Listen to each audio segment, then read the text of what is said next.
The first jump, I really don't know how else to say, just an adrenaline rush. I was surprised at how quiet it was. Once the chute opened, you look down and you're like, all right, that ground is coming kind of fast. Just remember, it's not the jumping part that'll kill you. Right? It's the sudden stop at the bottom. So, welcome to the OCall podcast. Today I have Nick here with me to talk about Airborne School. In this video, you're going to learn about what to expect in each phase. You're going to learn why some people get recycled, and then you're going to get some recommendations on how to prepare for it. So, Nick, what can you tell me about Airborne School? yeah, so Airborne School, it's 3 weeks long. It's down at Fort Moore. If you're coming out of Ibolic, expect to go. And especially if you're going to an airborne unit, you will go. So it's divided up into 3 phases. You'll have ground week, tower week, and then jump week. So tell me about phase 1, ground week. Yeah, so ground week, you show up.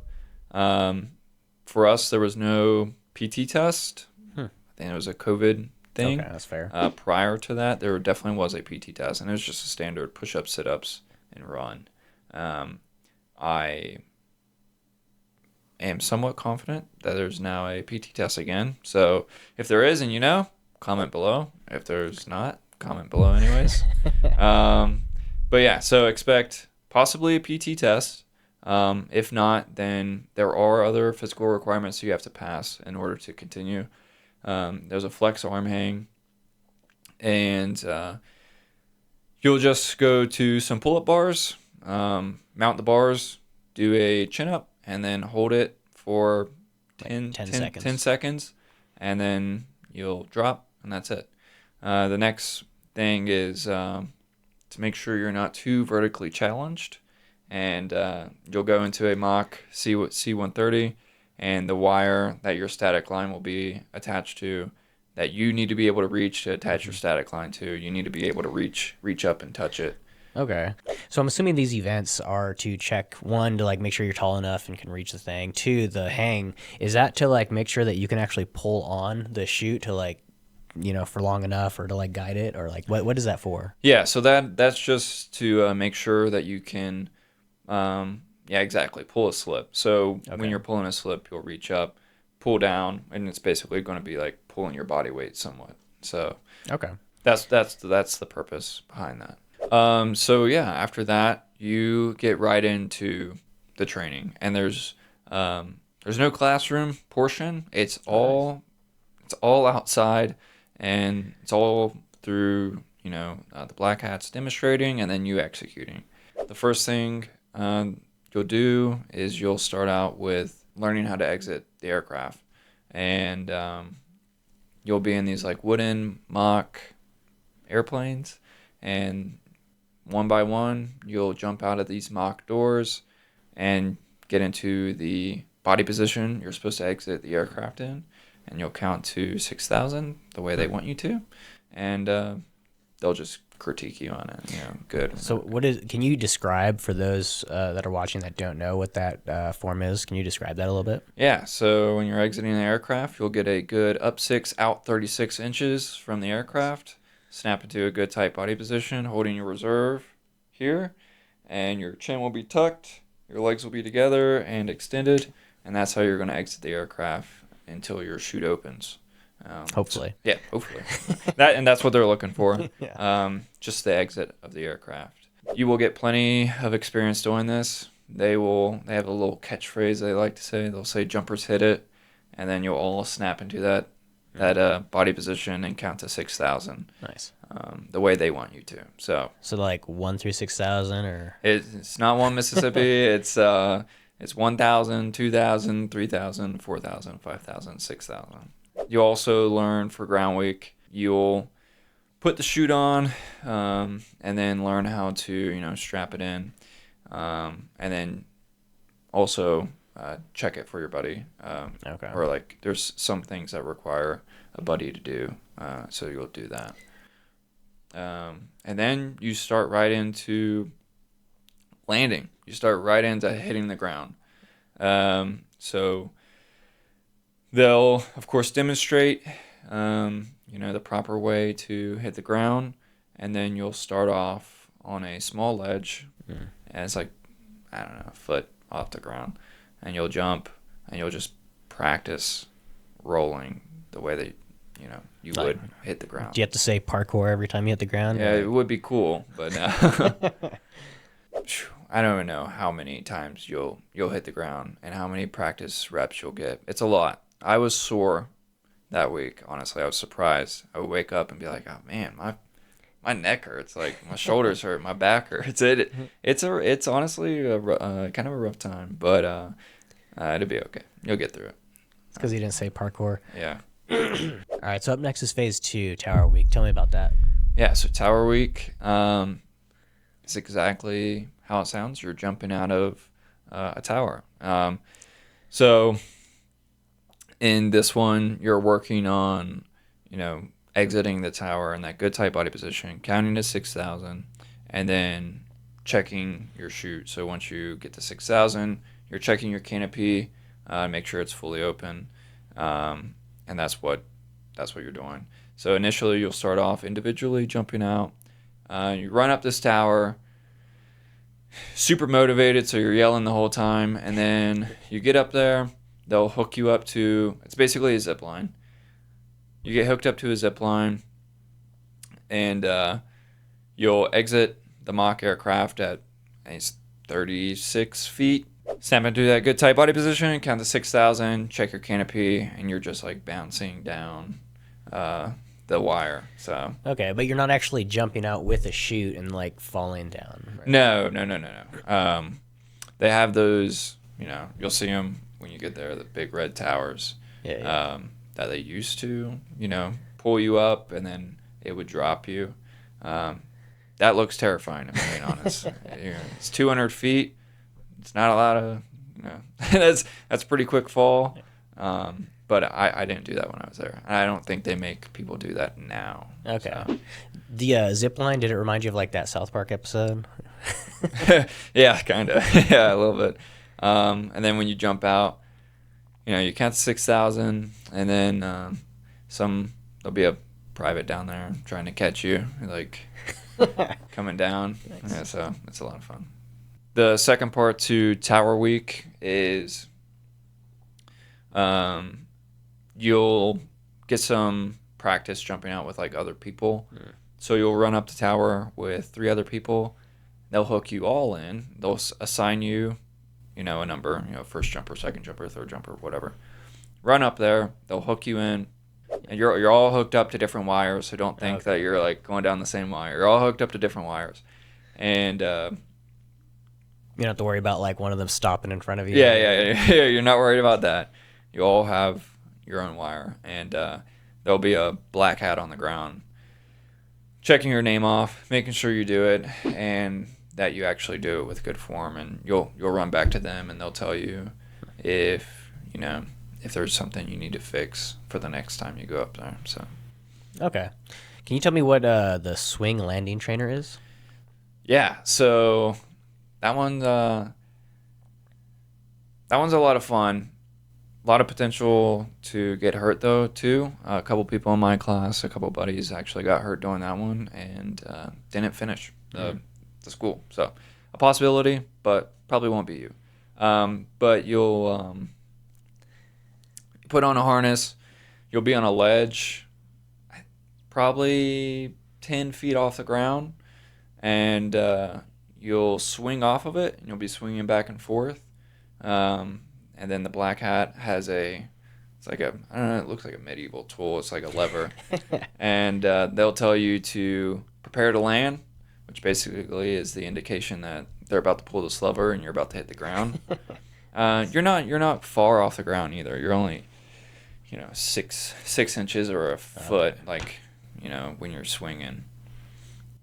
But it always catch you off guard. They'll tell you what slip to pull. You pull a slip, and then they'll say prepare to land.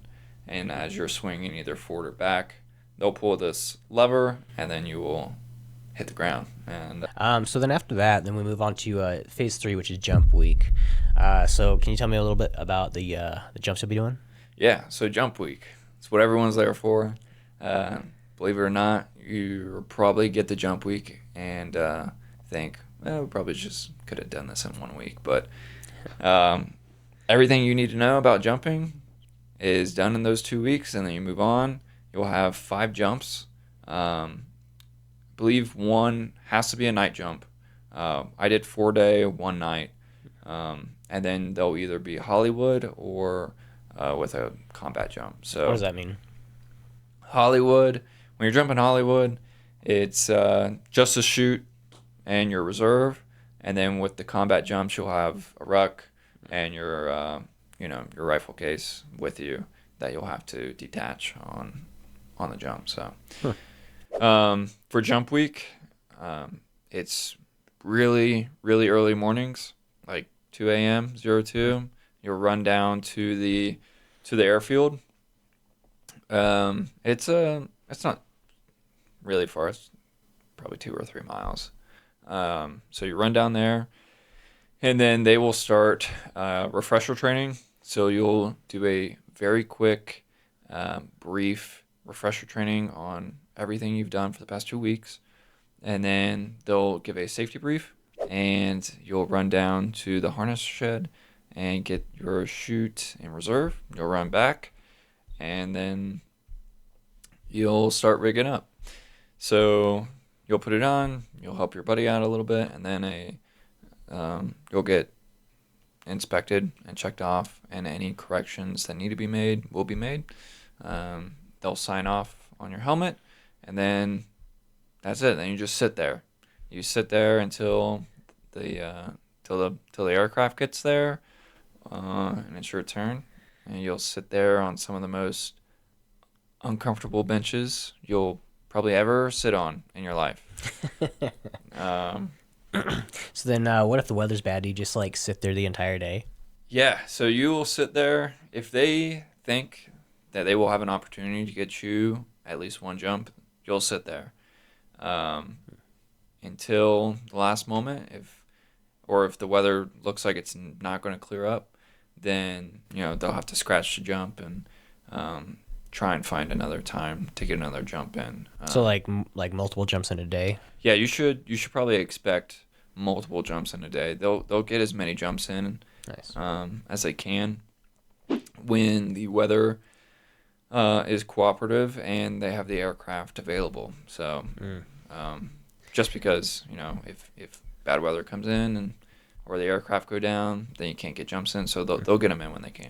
Okay. So while you're sitting there and just sitting there and sitting there and sitting there, they do anything for you? You gotta you can't move around, play like freaking tic-tac-toe or game. No, there's Pokemon Go or whatever. no games. They at least play any kind of informational videos or Informational is one way I guess you could put it. Sometimes they're nice enough to play. They played Band of Brothers for us. Nice. Got a lot of cheers rather than sitting there looking at a wall or your buddy across from you. And they'll play this video from the 80s, this Airborne commercial or video from the 80s, and they'll just play it on repeat over and over and over. Bunch of airborne propaganda. Yeah. The first couple times it's kind of funny and you're like, oh, that's kind of cool. But after the 100th time, you're like, all right, just make it stop, please. To be honest, they really do make it. I don't want to say they make it miserable on purpose, but it is kind of miserable. And honestly, the fastest way out of there is to jump. So, Nice. So you're just like, please call my chalk next so I can get out of here. Another thing to expect is when you're in the shed waiting to jump, they don't want you to talk. It's very quiet. You can stand up and stretch for a second and then sit back down. But that's it. You can't touch your stuff. If you touch your stuff, you'll be dropped. From the course. Just because they'll sign your helmet on a piece of tape, which indicates that they're responsible for the equipment that they just checked. So if anything goes wrong, it's on them. So you can't touch it. They made only a couple exceptions for people to go to the latrine. Then, after that, it's pretty sick. The door will open. You'll see, whatever you're jumping out of. In my case, it was C-130s. The door will open, and you'll just see the bird there. They'll start calling up chalks one at a time. You'll go out. You like wobble over there. Yeah, you will kind of wobble if you got the combat load on. And then if you're jumping Hollywood, you just kind of walk over, get on the ramp, and it's quick. It all happens so fast once you're on the plane. Like, yeah, no, the first call is 10 minutes and then 5 minutes. It doesn't take that long. You're in and out of that thing so quick. You go up as soon as they pretty much get up to altitude and level off. You're standing up and getting ready to jump. So that surprised me because there was a lot of nerves and adrenaline kind of pumping. And then I was kind of expecting maybe some downtime for them to, fly around and get in position. And then my nerves to calm down. There wasn't. Surprise. Yeah. As soon as they leveled off, it's stand up. And you're like, oh, man, I'm about to jump out of this. So what was that like? What'd you do when you stand up, hook up, shuffle to the door, like the cadence? Or Yeah, so like I said, it's super quick.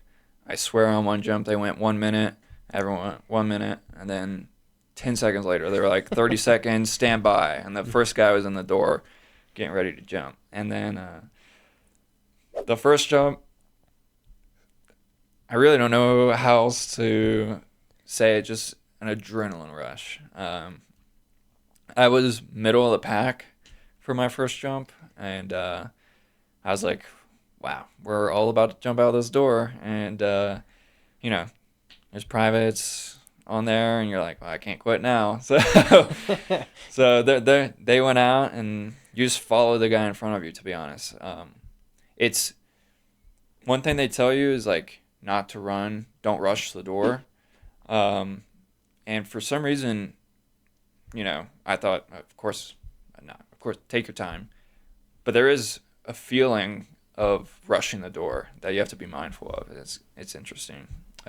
So yeah, then you jump out, and everything you learned over the past few weeks kind of kicks in. And I was surprised at how quiet it was once the chute opened. Yeah, super quiet.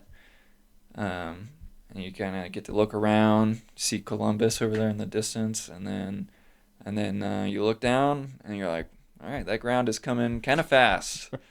And then you prepare to land. And, a part of it is judging which way the wind's blowing, your direction of drift in order to pull your slip. Don't worry. You don't have to be a mathematician to figure that out. They'll have smoke on the landing zone for you. And a bunch of safeties on the ground, telling you, prepare to land. So all super easy. You hit the ground. My first time, when I hit the ground, there was so much adrenaline. I was so pumped up. I stood right up, which was not good because your chute, there's a possibility your chute will drag you. And I just stood right up instead of like unhooking first. And there's a safety on the ground, yelling at me to lay back down. I was pumped. So I stood right up. Let's do it again. Yeah, he's like, Airborne, lay down. And I was like, what's going on? So a lot of fun though. After that, I didn't stand up. You lay on the ground, pop it off, and then run back over to the shelter. So yeah. So can you talk to me about the night jump? Like, what was it like jumping out at night? So night jump, I thought was going to be terrifying. But to be honest, one of the coolest experiences in my Army career. You load onto the aircraft. Everything's up to that point same as before. Getting your chute on, sitting there uncomfortably for possibly hours. And then it's like the movies. Yeah, it's kind of like the movies. You get on the plane, there's a green light. That's the only light on there, and you're like, this is kind of sick. Nice. And then you jump out into the abyss, and again, count to 6. Check your canopy, and you're like, okay, thank God. And then as you look around and kind of take in the moment, you'll see. I thought it was super cool for me. You see like a silhouette of another jumper against the sky. Too bad you can't have your phone out. I know, it would have been a sick photo. But yeah, you just see another jumper up there against the sky. Super cool.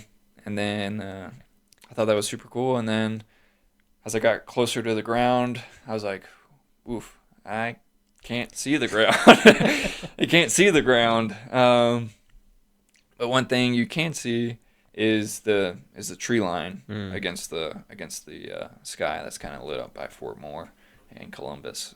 So once you're there, it's coming. Nice. Snap into your, pull your slip, get into a body position, and then, to be honest, I didn't know when the ground was coming, and You don't get like a flashlight or anything. No, yeah, you just kind of pulled the slip and then just wait for impact, really. Nice. Yeah, so hit the ground. Fine. Yeah, I imagine at least with like a combat jump, you'd be able to unhook the stuff and listen for it to fall and hit the ground. Yeah, so some people, if you talk to them who did combat jumps, definitely when they release the ruck and rifle, you'll hear it hit the ground. It's never a good feeling when you don't feel a tug, because it'll tug once it hits, the bottom of the cord. Because the ground is right there. Yeah, because the ground's right there. If you don't feel a tug, you'll feel the ground. Yeah, in about the next 2 seconds, you're going to feel the ground. So, yeah, so super fun, super fun. Nice. So when you're in the air and you're flying at like hundreds of miles an hour or whatever, I can imagine like, because I'm a dirty leg, I haven't experienced the school for myself. I can imagine jumping out and like just getting hit by the wind. Like, what is that like? Yeah. So when you first jump out and you snap into that body position, I think the way I explain it to anyone who doesn't know is like kind of being like a wave, kind of like tumbling through a wave for a short period of time. It's probably it's that sensation of the free fall for those short few seconds, but it's also from the prop blasts from the engines of the aircraft that hit you. So yeah, that's the way I like to kind of describe it to people. Another thing is you're jumping from 1,250 feet, roughly, and that might sound.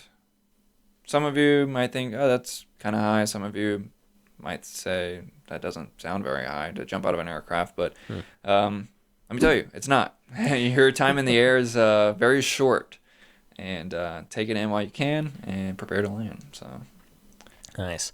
So while you're in the air, did you have anybody like jumping, like landing on your chute, or did you land on anyone else's chute? What's that like? Personally, I did not have that experience. I didn't land on anyone's chute and have to run off, but there were definitely people who did.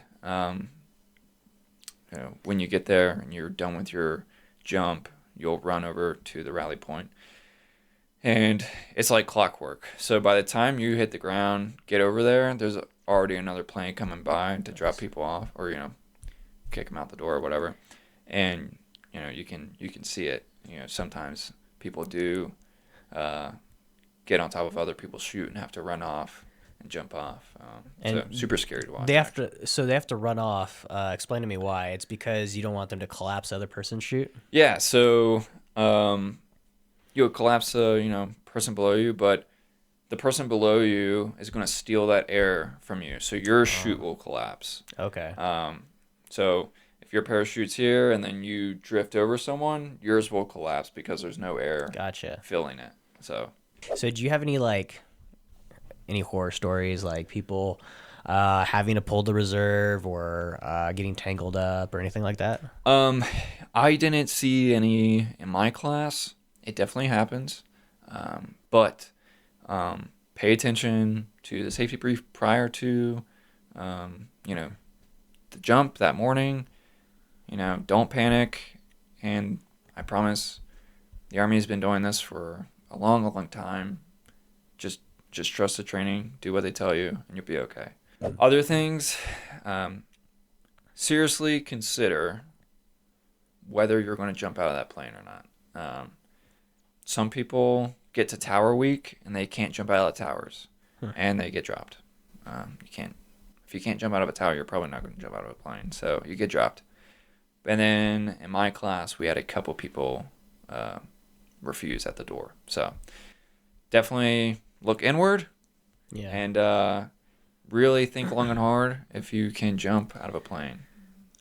So do you have any other recommendations for a dirty leg like myself or someone that wants to go to airborne school? Yeah. So like I said, for an emergency situation, trust the training. But even if it's not an emergency situation and it's just a standard nice jump, trust the training. Just do what you've done for the past 2 weeks and you will be okay. Keep your feet and knees together. Don't pull up at the last second. Pull your legs up at the last second, that is.